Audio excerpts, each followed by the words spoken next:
নমস্কাৰ মৰমৰ ছাত্ৰ ছাত্ৰীসকল, কি খবৰ তোমালোকৰ? আশা কৰোঁ তোমালোকে ভালে আছা আৰু তোমালোকৰ পৰীক্ষাখিনিও ভালে যাই আছে। তোমালোকৰ যেহেতু তোমালোকৰ হায়াৰ ছেকেণ্ডাৰী আৰু মেট্ৰিক পৰীক্ষাবোৰ বহুত টান হৈছে, তোমালোকৰ যদি কোনোবা এটা ছাবজেক্টত পাছিং মাৰ্ক উঠাব নোৱাৰা, তেন্তে সেই ছাবজেক্টটোত তোমালোকক গ্ৰেছ মাৰ্ক দি পাছ কৰাই দিবনে নাই, আৰু যদি দিয়ে তেন্তে কোনটো ছাবজেক্টত কিমান মাৰ্ক দিব, এই সকলোখিনি তোমালোকৰ আজি এই ভিডিঅ'টোত ডিছকাছ কৰিম। তাৰ কাৰণে তোমালোকে আমাৰ চেনেলটো যদি ছাবস্ক্ৰাইব কৰা নাই এতিয়া ছাবস্ক্ৰাইব কৰি লোৱা, কিয়নো আমি তোমালোকৰ কাৰণে নিত্যনন্দৰ হায়াৰ ছেকেণ্ডাৰী আৰু মেট্ৰিকৰ পৰীক্ষাৰ ওপৰত ভিডিঅ'সমূহ লৈ আহি থাকোঁ আৰু কিছুমান টপিকখিনি আলোচনা কৰি থাকোঁ। বলক এতিয়া ভিডিঅ'টো আৰম্ভ কৰোঁ। এতিয়া তোমালোকৰ আহি পৰিছোঁ মাৰ্কশ্বিট এখন লৈ।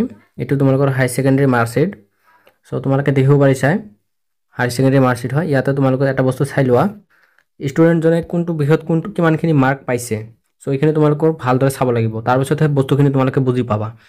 ইয়াতে প্ৰথমে চাই লোৱা ইংলিছত কিমান পাইছে 57, তাৰপিছত এছামিছত কিমান পাইছে 69, ফিজিক্সত কিমান পাইছে 57, বায়'লজিত কিমান পাইছে 59, মেথামেটিক্সত কিমান পাইছে, এইটো বস্তুটো তোমালোকে ধৰিব পাৰিছা নে? এইটো এই চাই লোৱা তোমালোকে বস্তুটো মেথামেটিক্স।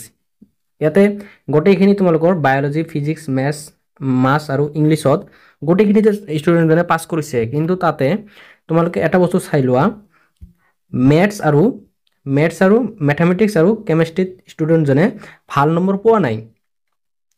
এই দুটা এক্সাম ষ্টুডেণ্টজনৰ বহুত বেয়া হৈছে। তাৰ কাৰণে তোমালোকে কি কৰিব লাগিব, তোমালোকে প্ৰথমতে গোটেইখিনি এক্সাম ভাল কৰি ল'ব লাগিব, ঠিক আছে? তোমালোকে এইটো নাভাবিবা যে মই গ্ৰেছ মাৰ্ক পামেই বা মইতো গ্ৰেছ মাৰ্ক পাম, মই ভাল কৰি এক্সাম নিদিওঁ। এইখিনি মনোভাৱ তোমালোকে নল'বা। পিছত হ'ব দেখা যাব, এইটো তোমালোকৰ পৰীক্ষাৰ ওপৰত ডিপেণ্ড কৰিব যে তোমালোকক কিমানখিনি গ্ৰেছ মাৰ্ক দি পাছ কৰাই দিব। বস্তুখিনি চাইছেনে? এই চাৰিওটা ছাবজেক্টতে ষ্টুডেণ্টজনে ভাল নাম্বাৰ এটা পাইছে, মানে ভাল নাম্বাৰ স্ক'ৰ কৰিব পাৰিছে। ষ্টুডেণ্টজনৰ এতিয়া মানে লেঠাটো লাগিল ক'ত? তোমালোকৰ ইয়াত কেমেষ্ট্ৰিত আৰু বায়'লজিতহে লাগিল। ইয়াতে তোমালোকৰ পাছিং মাৰ্ক পোৱা নাই। কেমেষ্ট্ৰিত পাছিং মাৰ্ক কিমান আছিল? 21 পোৱা নাই। আৰু মেথামেটিক্সত কিমান আছিল? 30। 30 মাৰ্ক পোৱা নাই। এতিয়া কেমেষ্ট্ৰিজনৰ ষ্টুডেণ্টজনৰ গ্ৰেছ মাৰ্ক ক'ত লাগিল? এতিয়া চাই লোৱা তোমালোকে, ষ্টুডেণ্টজনৰ গ্ৰেছ মাৰ্ক লাগিছে মেথামেটিক্স। এই মেথামেটিক্স দেখিব পাৰিছে না? মেথামেটিক্সত তোমালোকৰ ষ্টুডেণ্টজনক গ্ৰেছ মাৰ্ক দি পাছ কৰাই দিলে। তাৰ কাৰণে তোমালোকে গোটেইখিনি এক্সামে ভাল কৰিব লাগিব।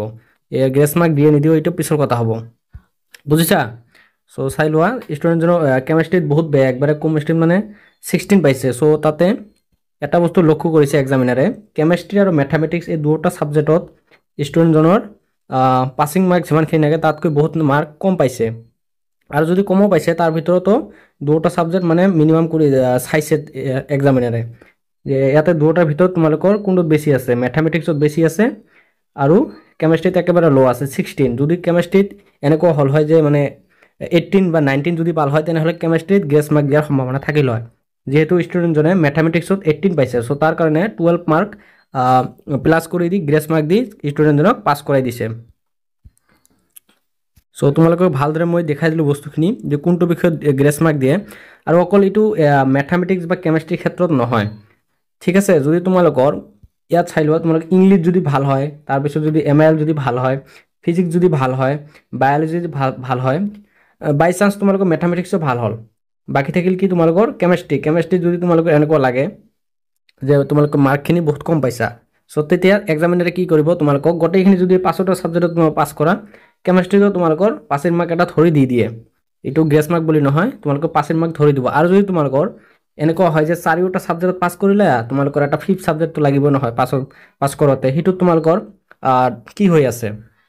নাম্বাৰ কম হৈ আছে। তাৰে ভিতৰত যিটো তোমালোকৰ 5th আৰু 6th ছাবজেক্ট থাকিব, তাৰ ভিতৰত তোমালোকৰ মিনিমাম নাম্বাৰ এটা স্ক'ৰ কৰি ধৰি দিব, তাৰমানে বুজি পাইছে না?